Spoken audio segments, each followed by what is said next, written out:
Welcome to the Swing Set. Climb on up, there is always a swing available.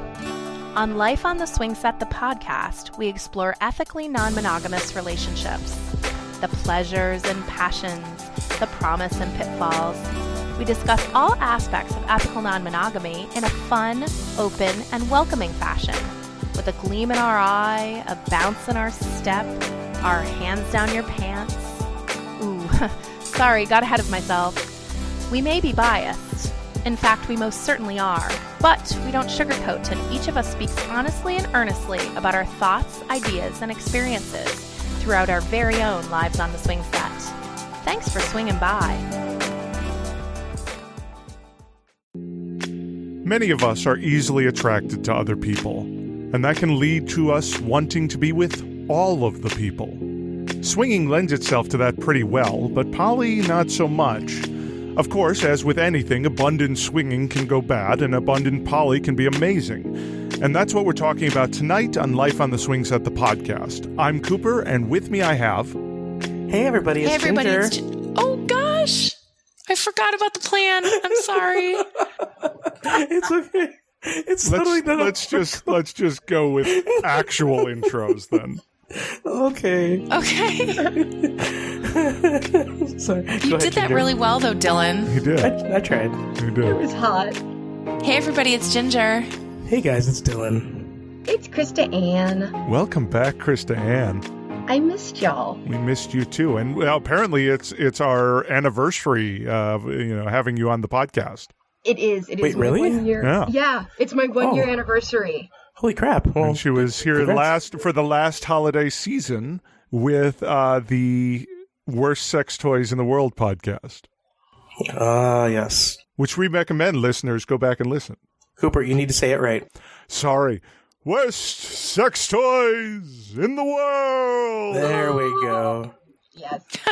And I will give an apology to Cooper's Republican friends for that impression because I have a feeling that impression is as triggering to them as some, like Trump impressions are to me. Well, that's Keith Olbermann, right? It is Keith Olbermann, yeah. Now, if you were to tip your hat to Ginger and add Sean Connery on that, would that make it a little more acceptable to Cooper's Republican friends? I don't know that I could do Sean Connery like that.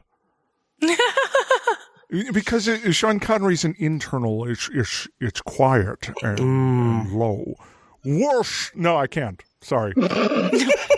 I know my limits. No impression skills. I went there for a second and then not so much, right? I know my limits. And Keith Olbermann Connery may be it. Wait, I need to get another Twitter handle. Here, I can give you this. Oh, you betcha. Oh, yeah. Do Jesus. it to me. Oh, yeah. So, speaking of being attracted to terrible, terrible things, Yes. I'm going to admit... No, like that impression. Keith Sean Colberman. Yes. Oh, my lordy. Yeah, I'm gonna get at Keith Sean Colberman right now. But Now, you know what you hear? I just heard it. I wonder if you did too. The sound of a whole lot of people clicking their old-timey radio dial to turn us off. Like they've bought an old-timey radio dial and attached it to their phone just to be able to click turn us off. wait, Cooper, we there's a merch opportunity here. So swing set fans, turn off the swing set with old-timey radio dials. Exactly. No, an old-timey swing set branded radio dial that you can buy at lifeontheswingset.com/support. We will try really hard, not really, to make this thing. We can send you old-timey radio dials. Yeah. We'll do that. Yeah. And I'll just scrawl with a Sharpie, swang set or something. Yeah, we'll just autograph them. Yep. So, Dylan, you were trying to transition us to a topic. Well, I wanted to admit that I was kind of I thought about this topic because I'd been living this topic for a bit, and which part of it? Well, I guess kind of all of it at different parts in my life, and I'll admit that it was a little bit of a coping mechanism for a while, but it kind of snowballed into something that was legit, and that I legitimately had a little bit of a problem handling. It is the worst kind of first world problem or first world swinger problem or explanabrag or whatever you want to say. To say, oh my God, I have too many sex partners. Or, oh my God, I have too many relationships. Or, oh, I'm just managing too much. Oh, too many people like me. Whatever. But I can say that legitimately because you know what? It happens. When you're around people that are open to a lot of possibilities, quite often you find ways to make things work. And I found that I know a lot of women that are bisexual. I know a lot of women that are attached and in open relationships. I know a lot of women that are single and willing to have any kind of open relationship configuration possible or sexual encounter possible. So I took a look at my schedule and, we're going to Desire soon, so, that's cool, whatever. But right up until Desire, I literally stacked the 6 weeks before then with like 2 dates a week. Up until then. And the thing is, it wasn't even like me going out and taking Are you somebody trying to wear dinner. yourself out before Mexico? I mean, that seems counterintuitive, Dylan. Well, I did miss Desire last year, and so Desire 2013 and 2012, I tried to have as much sex with Tonya as almost physically possible, as we could physically have possible before we got there. So that was the thing. I wish I had planned this out to say, you know what, I'm going to have sex with as many different people as possible so that I'm ready to fuck when I get to Desire. Oh, I was actually referring to it the other way. It seems like you'll wear yourself right the fuck out. Oh, no. That's what Okay, so Maybe no, I wasn't trying to do that. It's old tired man Cooper hearing that I'm exhausted. Well, I gain energy from other people, usually. So I was not trying to tire myself out, and I was not trying to ramp myself up for Desire. But I do find that the more sexual activity I have, the more sexual I am in general. The higher capacity. Yeah, okay, so you know what I'm talking about, Krista. Totally. And so I looked at my schedule. I had like 2 dates a week, and the thing is, it wasn't even like me going and taking somebody out to eat. It was literally women coming over to fuck or to spend the night. And I'm like, first of all, oh my God, Dylan, this is amazing. You did the bashful thing. You don't do that much anymore, but I need to point it out when you do because it's adorable when you're like, women coming over to fuck, and I was just having some sex. I just want to come and pinch your cheeks. Yes, please, because so many other things were happening at the same time that a pinch of the cheeks would just be like she totally wants to pinch your ass. The sugar on top of your nipple. It would just be wonderful. And so, yeah, I stacked this up, and I legitimately had a hard time managing not just the schedule arrangement because, like, I wanted to respect people a little more, but it was also like there was some mental switching issues going on. I literally had 3 dates in 3 days where I'm like, oh, I kind of like this person. We had a great sexy time. And then, 15 hours later, another person's coming over. And then 15 hours later, another person's coming over. Or 24 hours after that, another person's coming over. I'm like, oh my God, this is too much. I need to not do this. And so even though from a scheduling point of view and from a respecting people as, people point of view, there were no problems, I was still absolutely loading myself beyond my carrying capacity, beyond my mental capacity to really deal with all that at the same time. So that's why I wrote a bunch of words for Cooper to read.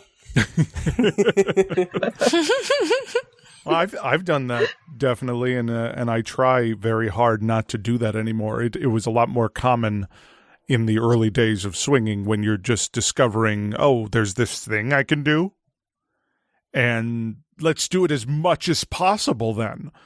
And I found that when I did that and stacked my calendar and didn't have the breaks, then I would fall into an ebb cycle where I would just start canceling dates, in a broad swath. Like I'm done for right now. I can't do any more of that. And that's why when you were saying stacking your pre-desire schedule, it is so outside my this is a thing I do because I don't want to get to desire and be over swinging.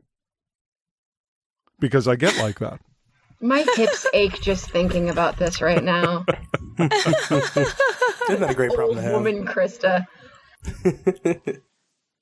Well, sometimes you can't plan it. I mean, in our case, Prof and I have had a sideswipe experience with connecting with a new girlfriend who is it's all we can do to not lose our minds. It's so amazing and awesome. I had to give Jen the talk, Dylan. Oh? Now, don't let NRE dictate your real-world experience here. That's a good talk. I said, if this were me having this experience, you would sit me down and say, okay, I get you're having an amazing time. Let's talk about some of the facts of life. So I was proud I could be that for Jen. You take a good, you take a bad, you take them both. And there you have. Yeah. Right. No, I needed to hear it. And it's definitely pre-desire, one of those things that I wouldn't say I'm feeling like I have to moderate this, because it's a whole different thing. It's not the roster that Dylan is managing. But it's definitely from an emotional place, like this really took us by surprise. This really feels like, I don't want to say like nothing so far, but pretty damn close. And then we're going away for a long time to a place that it would be awesome to tuck her into the suitcase and she would be game to go. But we're just not there yet. So it's definitely been on my mind to think about prepping for a trip where it's like, ooh, I have to manage this thing. And when it comes to NRE, you guys know what that's like, where it's like you have the NRE going on and then all of a sudden it's, 3:00 in the morning. It's like, oh yeah, we said we were going to part ways at 11 and it's 3:00 in the morning. And now we all have to be responsible adults in like 4 hours. What did we just do? Yeah, that totally makes a lot of sense. And I mean, in this case, you're flooding yourself with a single person and just completely immersing yourself in that. That's really fucking wonderful. But it's also like, I mean, how new is she to your guys' lives? She's 6 weeks with us. Yeah, 7 so I bet weeks, that feels maybe a bit crazy. It's crazy, and it's all new for her. Mm-hmm. Oh, wow. Oh. Yeah, they hooked a newbie. Congratulations. Oh, well, yeah, it's a little bit wild in that way. So I feel like there's been a crash course for all of us, but it's definitely, this is the other piece of the puzzle, thinking about what we're talking about, that idea of abundance, that all of a sudden she's new. She's got that brand new sort of like, sure, I'll try that. Sure, I'll try that. So we're going to a party this weekend and she's never been.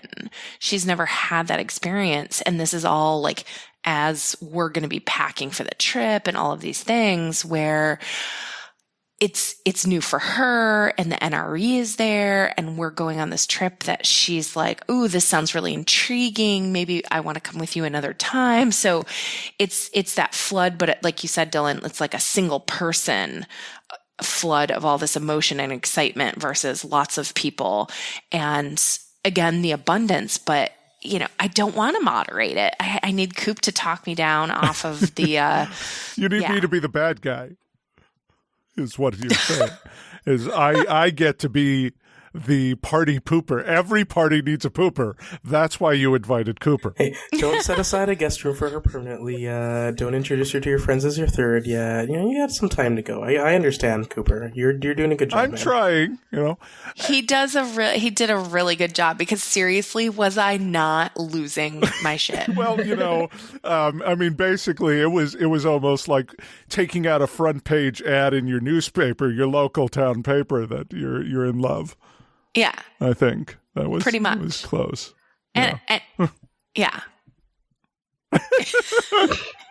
That's really cool. I think in your case you were kind of just hit with a Mack truck of awesome and sexy. Yeah. And in my case, I was getting hit with this was kind of a coping mechanism for me. Like, I got hit with a Mack truck of life, time after time after time, over a sustained period. Yeah. I know something about that. Yeah. Yes, you do. And my way of dealing with it. I mean, I wasn't I may have been using sex and people as a way to help me cope, but it wasn't like just throw people at me and then I'm just going to throw them away and use them. It was something that really helped me process what was going on in my life at a slower pace, because I could think about being with all these people and I could be with all these people. And then in the bits of time that I had in between those people, I could actually kind of figure out what was going on. And so it helped slow down the process, and I think that was something that I needed. But that was kind of my reason for really stacking my schedule for a while.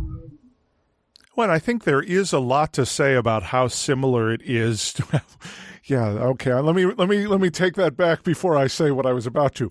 I think there's a lot to say about the euphoria and extra enthusiasm for life that you can gain from these kinds of experiences, be they with a single person or with multiple successive people.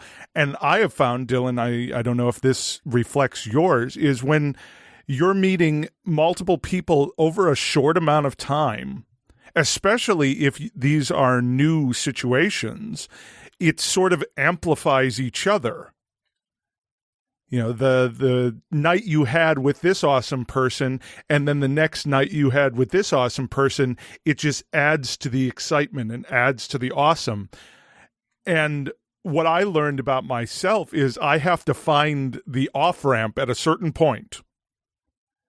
Because if I don't, then it goes right over the cliff.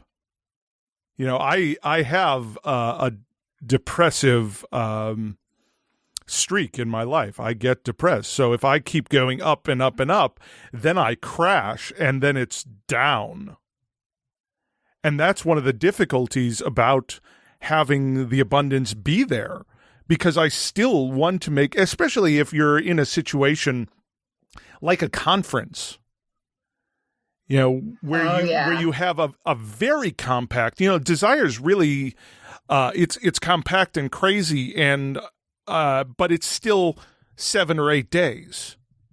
You know, if you're talking about a conference and sometimes people are only there for 48 hours and it's your only opportunity to interact, even just regular interact, but interact sexually with these other people, you're trying so hard to cram these experiences and still make them meaningful. And it actually harkens back to something I used to do at play parties, where I would sort of half-ass my sexual experiences so that I could be with as many of these people that I didn't get an opportunity to be with otherwise in day-to-day life over the course of that evening. See, I'm pretty lucky. I never immersed myself, or I always like to immerse myself in people, and so I'm almost always there. I know I've had my moments when I haven't been, and I, spend a lot of time making sure I don't fall into that. But you remember when I was in LA last year, I literally scheduled my Saturday and Sunday so that way I could spend dedicated time with like 6 people. Yes, and you did. It was kind of insane. And I guess, this is kind of a more extended version of that. But one of the things that I lost when I did all that scheduling, over the last several months, is that I kind of lost touch with other people that I normally saw, whether it was like an existing relationship or just like normal friends, because I was busy being with all the other people that I'm actually, yeah. And I started missing people. And so, yeah, there were consequences to all the choices I was making to spend with other people. Yeah, like Jen, you and I always joke about the dance card at Desire. Yeah. How quickly it can fill up. But it is that thing that at a certain, this Dylan, you're right. This is the most ridiculous first worldy swinger problems, right? It's, oh dear God, there are so many people that I want to fuck and who want to fuck me. However, will I find the time? Well, here's how I think about that, because we've talked about that before. I think we were doing a retrospective on, what it's like to be, LMNOP list celebrities. Krista, you qualify as much higher than that, by the way. Yeah, so, Krista's at least in the F zone. Yes, at least. Of course, I'm in the F zone. You're flunking to freedom, Kristen. That's what we're Like saying. I have through most of my life. You flattered me, darling, and you know how well that works. Flattery gets you everywhere with me. Well, we're giving people the skills to do this. And once they start doing it, they're going to run into this beautiful problem. If you're a great person, if people know you as a great person, and if you're open to a lot of possibilities, then all of a sudden you're going to find a lot of people fit in a lot of places in your life. Mm-hmm. And so I think more people than you might expect are going to run into a situation where it's like, oh my God, I'm open to everything and I'm scheduling everybody everywhere. And oh shit, what am I doing with the time that I usually spend to do other things, whether it's self-examination or chores around the fucking house or spend with family that I don't see all the time. You know, this shit happens not because we are cool, but because you get a lot of cool people around. Well, we're pretty cool. Yeah. Well, okay. I will accept that compliment. But this is an actual real world problem once you get past the initial problems of getting into swinging polyamory. You're going to find a lot of awesome people, and you're going to run into this problem if you're doing it right. And I think a lot of people are doing it right. It's especially something that newbie swingers have to deal with, especially young newbie swingers, because they're incredibly in demand. Unicorns have to deal with this constantly. And, you know, again, I feel like a shit talking like this. It's the kind of thing where abundance has its own downside, because then you can be like, for me, I get to be incredibly introspective about how, you know, who am I to say no to these people? And am I letting people down? And then it starts cycling for me of, well, I don't want to let anybody down, so maybe I should try to, you know, do this thing that they want to do, because I don't want to be that guy. Well, it's funny, Coop, that you say that, because I've found that this goes both ways, in the sense that I have some sexy friends in my life that I really enjoy spending time with, that, you know, we just literally can't get our schedules together. So that abundance includes kind of the rest of your life too. Like if you're meeting really fun, awesome people who have a lot of really awesome stuff going on in their life, and maybe other partners or whatever it is, but just the other parts of their life. Like they're just really dynamic, awesome people. The idea of literally finding enough time to have a conversation and a martini turns into a thing where you're sitting there with your schedules and can't fit it in for 6 weeks or, 2 months. Yeah. And I'll take it. I mean, that's the other thing, is I feel like that idea of either judging oneself, as you were kind of talking about, or judging others, at least you're having the conversation to find time to spend with one another, because there are maybe people who aren't even on that list. And I don't mean that in like there's people not making the cut. It's just we're all choosing how we want to spend our time and with whom we want to spend our time, and being respectful of limitations that someone is setting because they're prioritizing their job or their family or school or whatever it is. That's important too. It's important to respect the choices people are making amidst all of this abundance, and recognize that even if someone's saying, hey, I can't see you for a month, but let's put a date on the calendar, feeling like somehow, you cross your arms and stick out your lip and like, oh, a month? I can't wait a month. It's like, you know what? They're at least spending time with you at all. And there are times where I do that self-judging around, gosh, this is a person I really want to spend time with. We can't seem to pull it together because of our schedules. But yet I always go to the mindset of, I'll take what I can get. I'll take what I can get and I'll give what I can.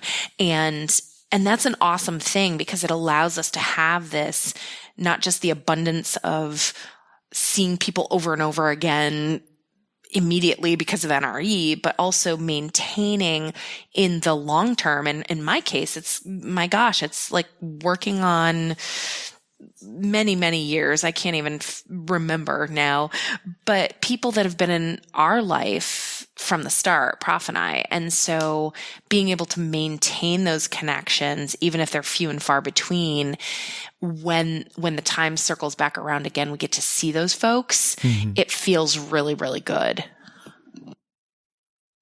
It's also the difference between, stumbling between people kind of on accident and actually making sure those people know they're meaningful enough to carve out a, section of time for them. Well, but that cuts the other way, Dylan, is some people you really do want to spend time with, but you know that right now you don't have the bandwidth for it. And I find that a lot. I am incredibly busy. I have a full-time job, and I run the swing set basically as a full-time job, and I spend time with my girlfriend. And then when we want to start adding poly to that, there's a reason I'm not really dating at the moment, because I don't want to reduce any of the things that I already need to spend time on. Or reuse or recycle. I don't want to recycle. I am very vigorously nodding my head to everything you said, which I realize is kind of pointless on a podcast, but I'm like, yes. And it's really, that's where I'm at. It makes me feel shitty, too, because, I see this meme constantly on Facebook. If they really wanted to spend time with you, they would. Yeah, and I don't buy that at all. Yeah, fuck because that. I do really want to spend time with a lot of people. Y'all. I really want to spend so much time with y'all, especially. Yeah. But, yeah. And it's incredibly frustrating when, I'll be telling people, and I just had a very long depression, months-long depression that is finally, thank whatever deity you choose, come to an end. And part of that, has been me finally telling people who want to make plans that I'm sorry, I don't have emotional space. And for whatever reason, people don't hear that. They hear, I don't have emotional space for you. And that's bullshit, because I don't have emotional space for pretty much anything except what I'm already reserving space for. I kind of picked something up from you, Krista. At least over the last, several months of your life, you've been talking a lot online, and I picked up that tweaking the way you say that to somebody can make a big difference. Instead of saying, I don't have the emotional bandwidth or the emotional space, or I can't handle it right now, almost saying, I don't necessarily have what you need. It's not always about wanting to spend time with people. Sometimes it's about dealing with other people's stuff too, because everybody has problems. And especially those of us that really want to be caretakers, really want to be there for other people. And when we run out of the ability to do that, we're like, hey, I want to help you. What do you need from me? Tell me how I can help you. And if I can't, let me pass you on to somebody else that might be able to. Because you can't be everything to everybody all the time. Exactly. You just, I'm glad I helped. You did. You really did. Yay. That's awesome. I'm at that. How you doing there, Jen? So I'm trying not to sound awful about people that respond to you with disrespect when you set a boundary, because that says more about them than it does about you. If you are willing to say in a way, this is what I've got to give, this is what I'm offering to you, does it work for you? I have to say, I am very grateful that the people in my life, when we do get to spend time together, when I pointedly say, I look forward to seeing you, and I'm able to say without self-judgment, I'd love to spend more time with you. I just don't have that time right now because of all of these other awesome things in my life, because that's what it is. It's a matter of I'm choosing these things as well. And I've been received well because I feel like people are doing the same with me. And I feel like oftentimes when people are, and I've struggled with this a bit in the past with people that have less that's filling their life, that is filling them up, that they're kind of over asking for me to be a part of that. And again, I'm not trying to sound judgmental. I'm just like, when people are in a place that's uncomfortable for them and they're finding a lot of emotional sustenance in you, and you're not available as much as they wish, then the response typically is not comfortable. Right. Exactly. And it's not on us to be guilted into giving more time. It's on us to encourage them to say, I'm still here for you when I'm here for you, but I encourage you to do these other things, or find other friends, or, join a bowling league, or, do something cool and fun for you, because that idea of being an overarching support that they're looking for that you're not able to give, it's a double-edged sword. It's us saying, this is what I have to give. And it's them saying, well, then I'll either accept it or not. And I've actually had experiences before where, a relationship has kind of just fallen off the radar screen, not for any lack of my interest, but for simply a lack of, I wasn't able to give them what they needed or wanted. And I respected the fact that they bowed out. Yeah. No, my life over the last year has been beyond intense and far the madness, as I refer to it. And it's dying down, but over that period of time, I'm still crushed by how many important relationships I lost because I couldn't give the people, these important people that I love, any time, because I was depleted about 15 seconds after I woke up every day. And so I totally get what you're feeling. It's what you're saying there. It's really hard feeling to lose these important people that you want to keep around, but you just can't give them what you need or what they need. Yeah. And you try. I try. And that's, I think the most important thing that anyone can do is let people know that you will be there on the other side of this thing that's going on. Which you guys on either have side. Been so awesome about, and I wish that everyone else could have been as awesome. I don't necessarily blame everyone who took off. I blame a few people who took off. Sure. Really let me down. And that was some bullshit. But especially with you, Coop, we'll talk and we'll talk and we'll talk. And then I won't reach out to you for a month. And then I'll pop right back up. And it's not that I don't love you. I know. It's that my life has been hell. And I can't even. I am so full of can't even.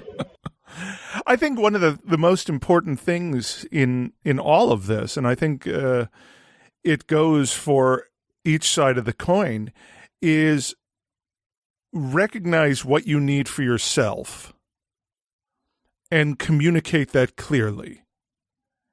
If what you need is to have someone reach out to you on a weekly basis to check in, then you giving that person the opportunity to say, yes, I can, or no, I can't do that, is really fair play relationship-wise. So when we're getting these full lives, this abundance, as long as we're clear with everybody involved what it is we're looking for and what we are trying to achieve by it, then it is up to them to want to be part of it or not. To let you know whether or not that's something that works for them. If that works for them. And it's really hard to not feel like an asshole sometimes doing that. Oh, and let me tell you, it's even harder to not feel like an asshole when you're socialized female. Mm. Like there's an added level when you've got that femme socialization that you're not supposed to set boundaries. Because I'm 33 and this is really something I've only learned in the last year. I can set my boundaries and I can let people know exactly what I have to give and exactly where the line stops.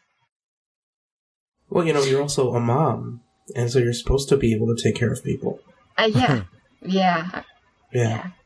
I can take care of them just fine. I can take care of my partner as well as anyone can. Taking care of me, iffy, and then taking care of anyone and everyone else. It completely depends on the day. Yeah. It's interesting to hear you say that, Krista, because that's one thing that, and again, not to dispute the point about being a woman socialized and domesticated, my word, by society, that this is what you're here to do. You're here to caretake. And, I don't know if I've always had this sort of contrarian aspect to that, but that's one thing that I feel like is useful for everyone, and especially people who've been perhaps socialized in the direction of not having boundaries and being always available to other humans. Like, I am absolutely not that, and I feel like it comes from an ownership, and I'm almost a decade older than you. I'm 41. So, I just getting to a place of life mastery where I'm like, I know exactly what I need to be doing, what I want to be doing, when I need to be doing it, and the level at which I want to perform all of the things in my life, in my relationships and in my professional experiences. So those decisions have become really easy for me because I'm okay with, and not just okay with, but that I'm motivated and focused on exactly what I know I want to get out of my life. So it's an interesting thing because it's a relational experience, setting boundaries, but it really comes from an individual personal growth place, which I think you might have been speaking to, that you have to decide it for yourself. And then you have to decide, okay, when I set this boundary, whatever comes back at me is not about me. It's about this other person. And I feel like I spoke about this just before, but it was interesting listening to you speak about that because it really, setting boundaries again, while being relational, it does come from an individual place of, this is who I am. This is what I know myself to be. This is what I'm okay with and what I want in my life. And you can choose to fit within that dynamic or not. And, no harm, no foul. Like, if you're not a person who can thrive in what I have to give, then we part ways nicely and amicably. And it's sad. There's a lot of emotion there, but I feel like that ability to own those choices then allows for the moving on process that, when you say no, it allows for other yeses. And the idea of when you part with a friend or a partner that just isn't a match, that it leaves room for people with whom you have an outstanding excellent match. And that's what I've seen from my experiences with saying no or setting boundaries, is the people then who've come into my life have been people that have been just that much more of a connection, that much more of a match. And that makes it worth it to set the other boundaries. Totally. Yeah, no, I agree with what you're saying. And with that, Swing Set's got to set its own boundary. We need to go to a commercial. I like it. Perfect. So we'll be right back, and we'll talk more about the abundance side. Huh? Yeah. Okay. We'll be right back with more of Life on the Swing Set, the podcast. Hey all, Cooper here to tell you the exciting news that my best-selling book, My Life on the Swing Set, Adventures in Swinging and Polyamory, is now available on Audible. As you may know, if you sign up for Audible now, you can get your first month and first audiobook free. So why not make it mine? Go to audible.mylotss.com and get 8 hours of newly produced audio content now. If you crave other methods of book consumption, you can purchase the DRM-free ebook or paperback, as well as the audiobook direct from me at mylifeontheswingset.com. You know you'd rather hear than read about my epic prostate orgasm. Why not do it now? When it comes to online dating, we here at the Swing Set believe that Cassidy is the best one out there. It looks great, it's intuitive and easy to use, and it's simply full of potential sexy friends. Still the fastest growing online swinger dating site in the world, Cassidy has been our go-to site for the last 3 years. If you sign up using our link at lifeontheswingset.com/KASIDIE, you'll get some free time to explore the site. And you can decide for yourself if Cassidy is the site for you. Hope to see you there at Cassidy.com.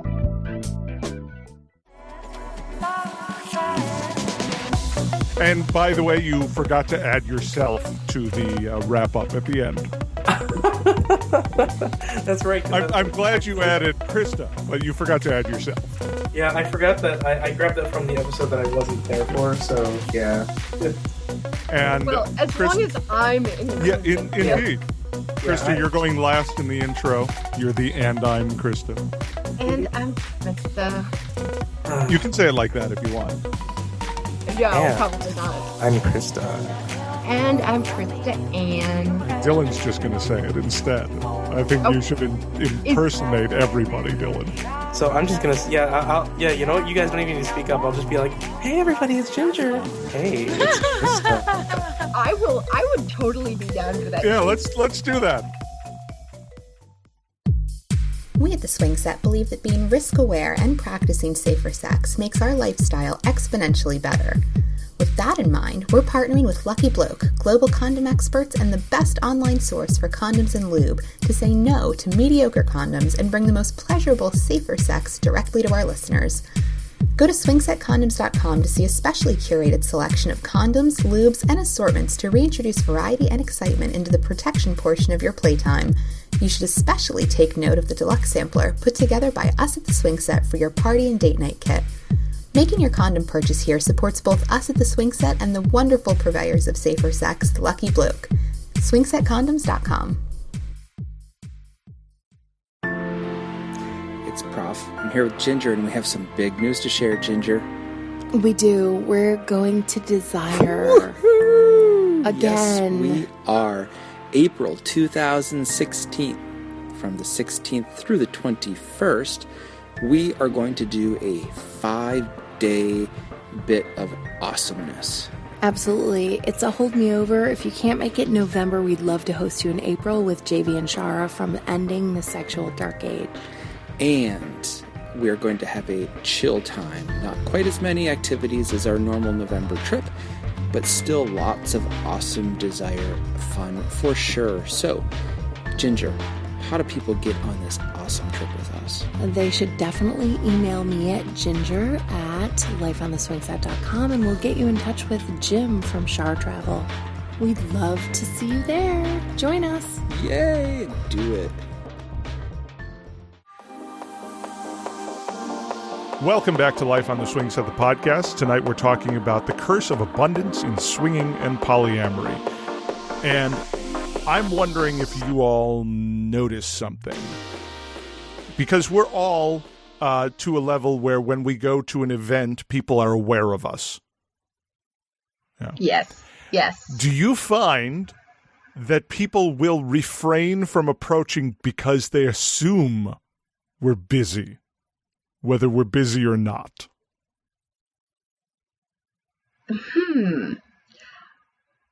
I'll say that has not been my experience. When I was at conferences before Orgasm Quest, I got a fair amount of attention because I'm pretty hot. But you are. I can confirm this. Independent observer. Thank you, sir. Thank you. But after Orgasm Quest, like the very, very upfront, in your face, hey, let's do this, went up 50 levels. Like, not even, can't compare the two experiences. So you got the opposite. People were in your face because they wanted your attention all the time. People got way up in my face. Would you say that the people who got way up in your face were the kind of people that may not have been concerned with your well-being or other people's involvement with you at the same time? Absolutely. Okay, so I think if we refocus that to a group of very considerate people with you, then I'd say things pretty much stayed the same. Okay. How about you, Jen, Dylan? I know that my real face is on the internet and all, and I know that I've been recognized by my voice, but I also very purposely project an air of approachability and inclusivity, and I know those are fucking buzzwords, but they're real. But they're real. Like they have meaning, and I mean that. Like I don't just grab a group of people and then kind of insulate. I usually have my back not to a wall, but like I'm my front surface is open to the room. I'm occasionally checking in with the room. I'm occasionally scanning the room. I'm kind of acknowledging people's eyes as they pass by. I make it clear that I'm not so totally engrossed in somebody or something or myself that it's cool to approach me. So even when I've had people recognize me, I don't get the bashful, like, oh my god, it's still a dog, because I don't think that ever happened. But I don't get people... Oh my god. Yeah, the Homer Simpson thing. Or Kermit Arms failing thing. No, that I don't believe that happens. But no, I don't think people don't approach me because of that. But I do think I make a really conscious effort to be approachable, because that's what I want. I try to be approachable, and then I find out that somebody wanted to talk to me over Twitter on the way home. I'm looking at Cooper. Yeah. Maybe I project it because I do it. Maybe that's what it is.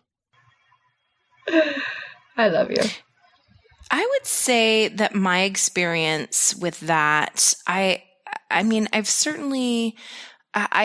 with Dylan in the way that I'm always like scoping. I'm always making eye contact. I'm always trying to chat with someone or talk with someone who seems to want to approach me and maybe is feeling like, gosh, I don't want to step up or I don't want to like stand in some sort of weird line, or I don't even know, like that sounds weird to even say, but that everyone who's there, I'm really excited to interact with them and talk with them, every single one. And so if I see someone hanging back, I tend to notice that and try to connect with them. I've not had the experience necessarily of, well, that's not true. I have occasionally had the experience of having someone say, oh, I was wanting to come up and talk with you, but you looked really busy. With all of that said, I feel like it varies from venue to venue. Certainly if you're on vacation with someone or people for a week, you tend to land together at some point, and I invite those experiences. When it's a shorter order time where we're presenting at a conference or something, people need to move on or whatever that is, and we tend either not to be able to connect or not, certainly not to be able to connect for as long as I would hope or they would hope necessarily. That for me feels like the big limiter is less about people not necessarily not approaching, but certainly me feeling like, gosh, I could have talked to that person for another 2 or 3 hours and really connected with them. Again, there's a lot more space to do that on vacation. And I tend to give voice to that with people. Like, gosh, I know we're only able to spend, 2 minutes talking right now because we're hosting this or doing that, but catch me when we get the chance. And I'd love to talk to you about whatever topic we were talking about. If anyone's not approaching, my goodness, approach. Like, absolutely. That's definitely, something that, how do I put it?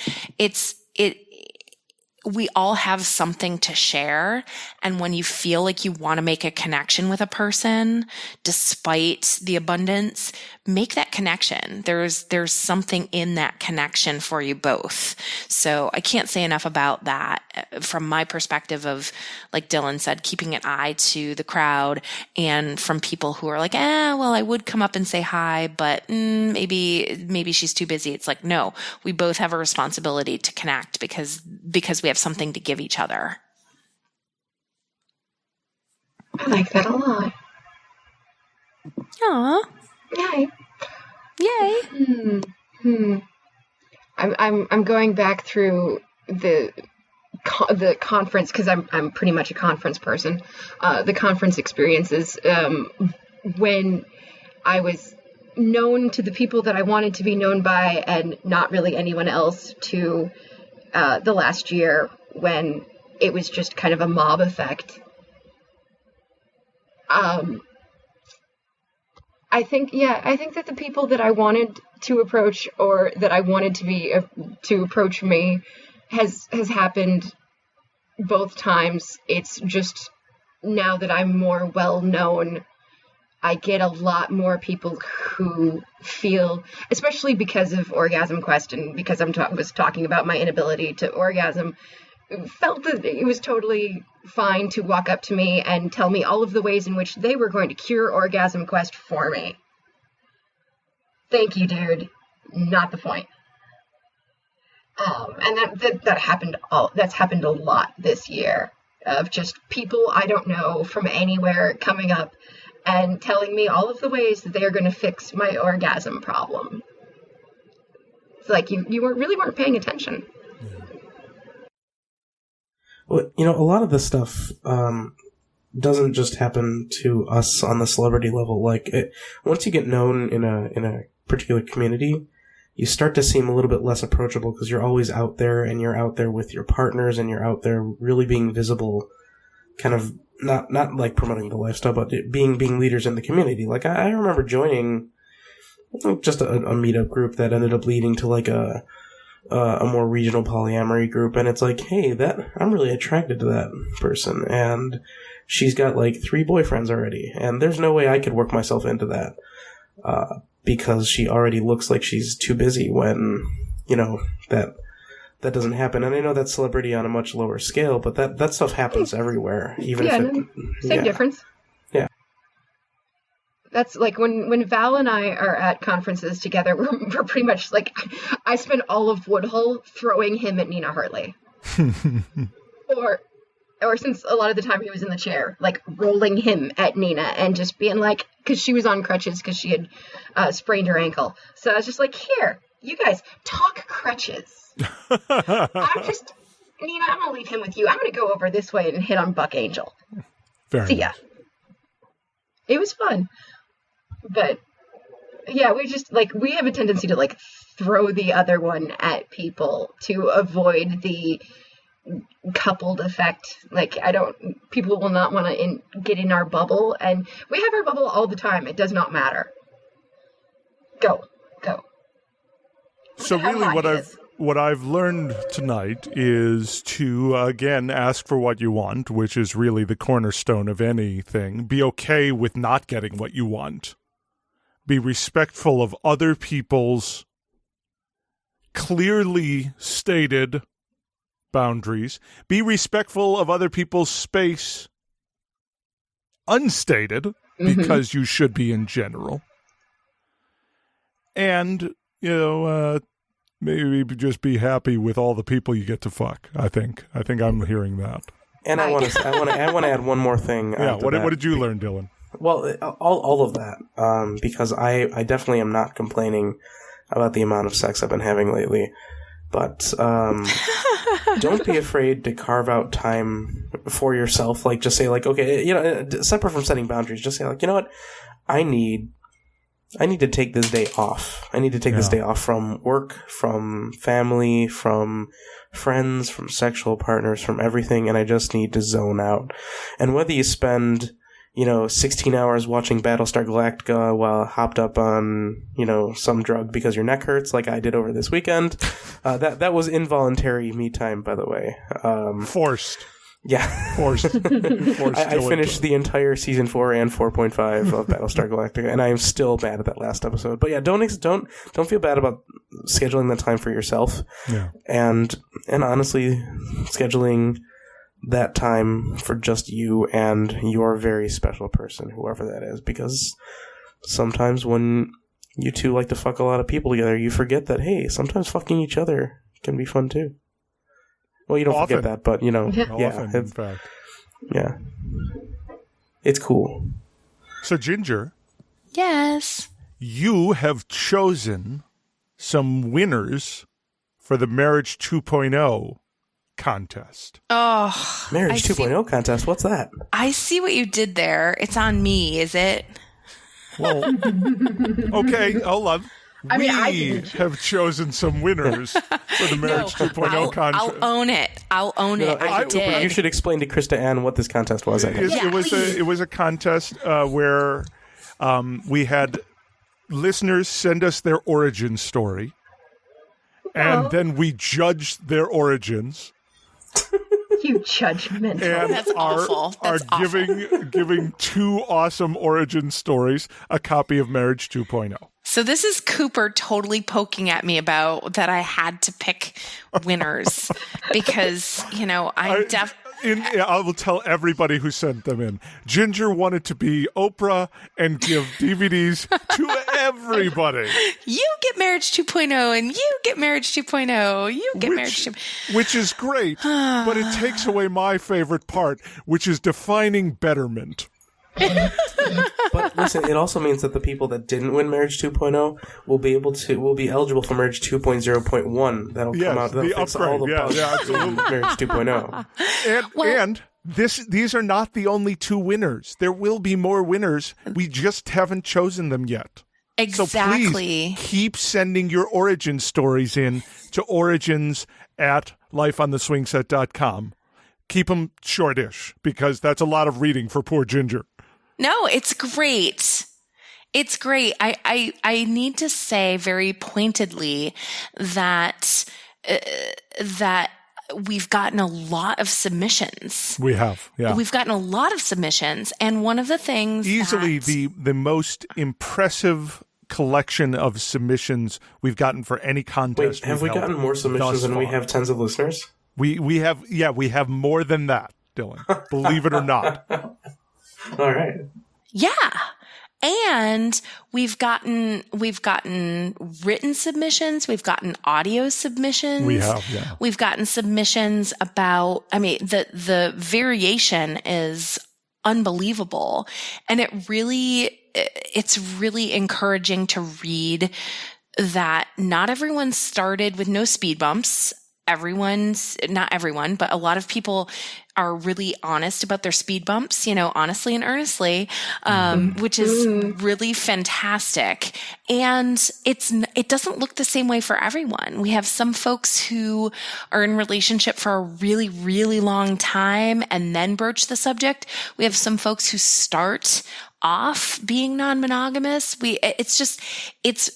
It's really encouraging to read people's experiences and to get a glimpse into the vast diversity that is ethical non-monogamy, because I was even surprised. And we've been doing this a damn long time, y'all. And it was really cool to read some of people's experiences and go, wow, I can't imagine they kept going. That's amazing. Or I can't imagine that it took them that long to hit to hit this big question mark that really derailed them and brought them back. Like, it's awesome. So do please keep the submissions coming. And thank you all who have submitted so far. We are going to announce 2 winners tonight, and there will be more winners in the future. So Ginger, who are our winners this week? So our winners this week are Bill and Kelly. Yay! Bill and Kelly Yay, from Bill and Minnesota. And Justin. So I'm guessing that is enough information for them to know that they won. And we'll also send them an email too. We'll send them an email, and Magnus Sullivan will be in touch to send them Marriage 2.0 DVD. Yeah. I actually think that we will read these in a future episode, because these are actually kind of good. So they're great. I'm not committing you to. I mean, I will read them in a future episode if you don't want to. I want an episode that's just Dylan reading origin stories. It could happen. We have so many submissions. Or I could just do him as Sean Connery.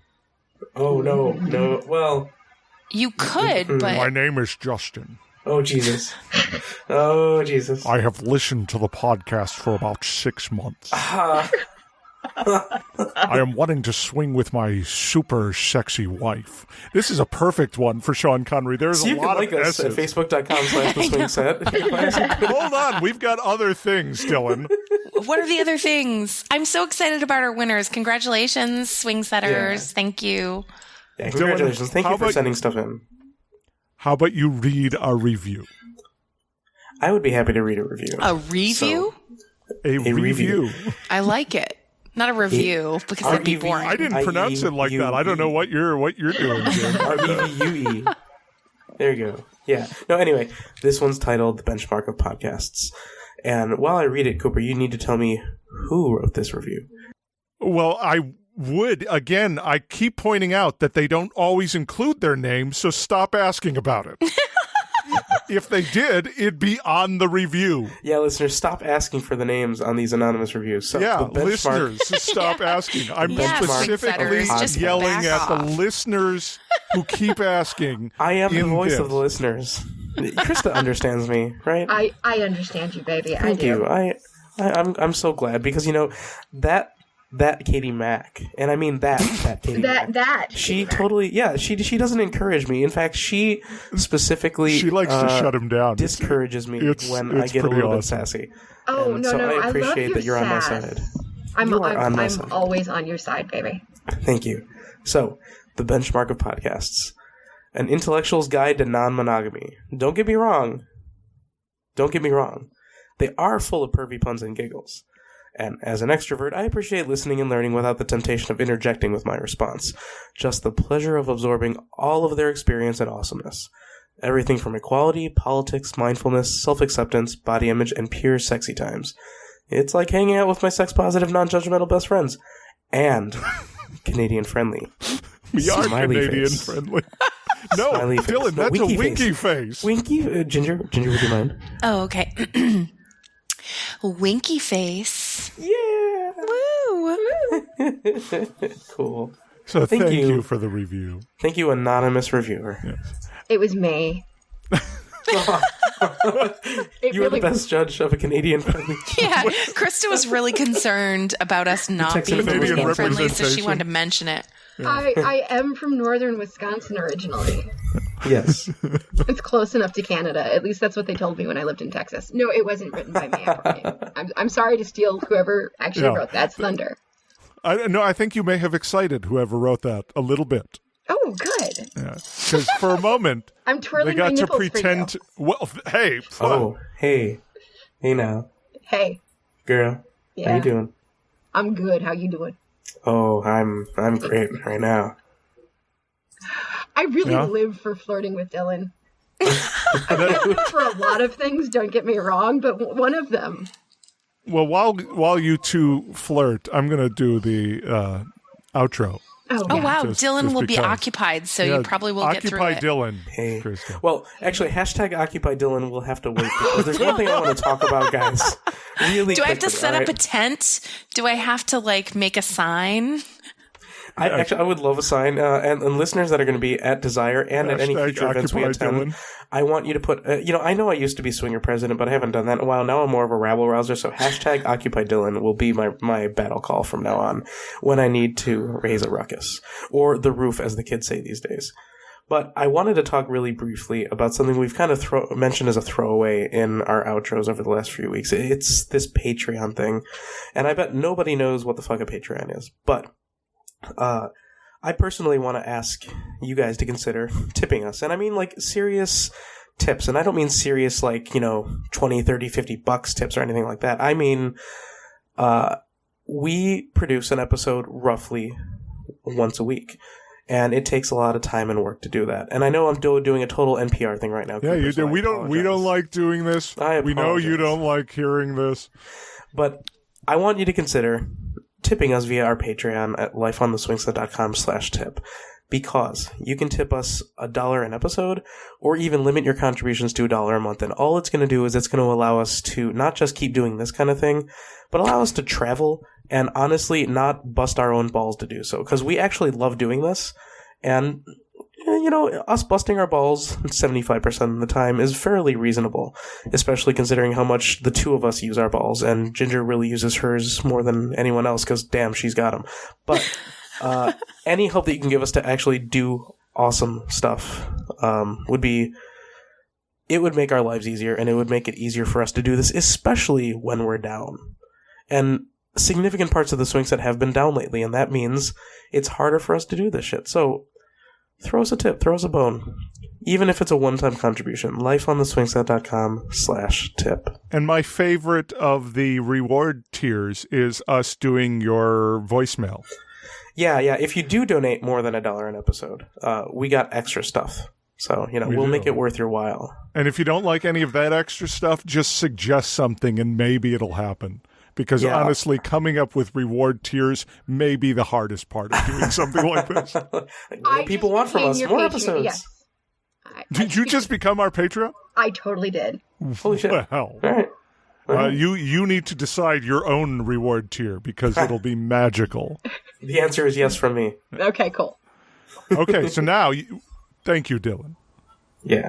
You can like us on Facebook at facebook.com/theswingset. Follow us on Twitter at Cooper S. Beckett, at Ginger N. the Prof, at Dylan the Thomas, and at Pigness. That's me. Pinkness. Mm-hmm. Yes, I'm glad we spelled that one, Dylan. Well, it's okay. Like it sounded like you said like almost Pinkman, like Jesse Pinkman, like or Jesse the game Pinkman. Yeah, or the game Pinkman or Pikmin. So I wanted to spell it out to make sure that we weren't saying like Pikness or. And listeners, there's a little playlet to reinforce the geekery. We've got both an obscure Nintendo franchise. And, second tier lead from Breaking Bad. Yes. I mean, I suppose he's first tier lead. He's the second lead. Anyway, check out this podcast, daily blogs, articles, and toy reviews on our website at lifeontheswingset.com and on our site's Twitter feed at ontheswingset. Email us at contact@lifeontheswingset.com. We have another listener mailbag episode coming up before the end of the year. Please give us a call and leave us a voicemail for it. 573-55-SWING. That's 573-557-9464. I think we're at 4 voicemails right now. We may be able to do another all voicemail gangbang. So please, we're almost at critical mass. Almost there. And we know you buy a lot of condoms.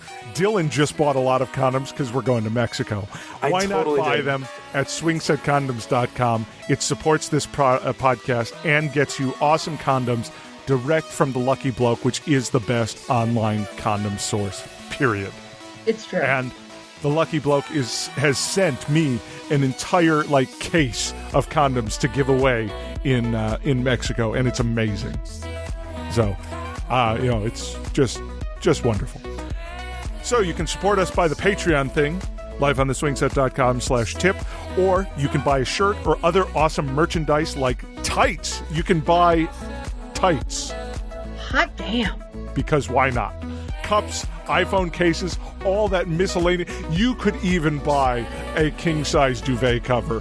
of the Life on the Swing Set logo. Dear God. Because People are going to be fucking on us. Why? They're going to be fucking on us. I didn't even think of that. Yes, listeners, wouldn't you like to support the swing set and fuck on top the logo? Huh? Wow. I just had a little bit of Christmas. You want a swing set duvet cover? Yes. But you can buy all sorts of cool things at lifeontheswingset.com/support. And you can find our other great podcasts like the Gentle Perverts Social Club, Intellectual Foreplay, The Kinky Geeks, Eat the Rudecast, a damn good podcast about Twin Peaks, and Sex Ed a Go-Go at swingset.fm or on our free Android app. So please buy our app. For free. Because it's free. Yes. All you have to do is click the button. And that's the equivalent of buying it. Just tap. You're right, Dylan. Tap it. Tap it. If you want to, you can give it a double tap. Tap that app. Because you are all fine motherfuckers when you tap that app. Tap that app up. And finally, you can buy My Life on the Swing Set, Adventures in Swinging and Polyamory as an ebook, paperback, or audiobook at mylifeontheswingset.com. Hey, Coop. I don't know why it surprises me every week. Well, it's almost Halloween. Well, timey-wimey. It's been Halloween. It's been Halloween. And I remember at a previous Halloween celebration, you were Mario. I was Mario. And I thought it would be cool if we had a new shirt design. And I'm not telling you to do it because you are a very busy man. And yes, I'm going to tell you my boundaries, Dylan. I do not have the bandwidth to design a shirt. I'm saying a pixel art photo of the swing set. Oh, I like with that. You being Mario. Uh-huh. I think it's pretty obvious who Princess Peach would be. Ginger. Maybe. Well, you know what, though? Hold on. Because Peach is always a very submissive character, and Ginger is... You know who Ginger is? Daisy. Yeah. Let me tell you why. Right. Daisy is the first in the Mario universe to have tits. Huh. And you first notice them in Super Mario Tennis. Because she's wearing a tennis uniform. I never played that. Yeah, and Daisy's also the redhead. Huh. So, there's that. Well, that's easy. Much cooler than Princess Peach, who just stands around and whines. Right. You get the feeling that Daisy's going to get her hands dirty. Yeah. And possibly inside other women in the kingdom. Anyway, if there was a pixel art piece of art of the swing set crew, I think that'd be kind of cool. And because we have such an extended family, we do have there an extended are numerous choices to choose from of characters for other people. Plus, you already are. At one point, you were Cooper, the Koopa Troopa. Yes, I know that didn't stick. I know it didn't stick. It was just Koopa the Troopa, Dylan. Koopa the Troopa. Koopa the Troopa. Yes. And that really fits with like a New Englander thing, Koopa. I suppose it does. It does. Yes. It does. Well, so is that our assignment for the listeners? Listeners, pixel art. Email Dylan at lifeontheswingset.com Please. with thoughts, questions, concerns, comments. And that would be awesome. Yes, I would totally get on board with that. Thanks for swinging by. Hashtag pixel art. I actually did the hashtag symbol with my fingers. You dork. You dork. Have a sexy business? Love the swing set? Let's put these two great things together. The Swing Set Network has advertising and sponsorship packages available for our websites and podcasts. Email advertising at lifeontheswingset.com for more information. Thanks.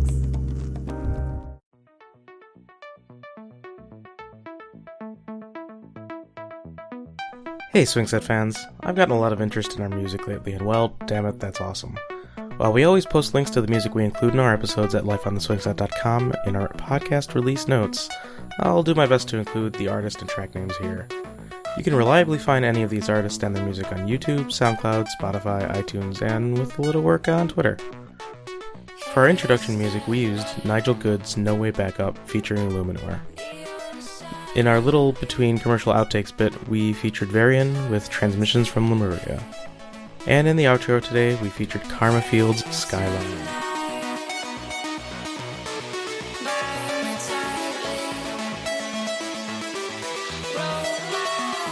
Hey, what's up, guys? I'm Wicked Pictures contract star and director Jessica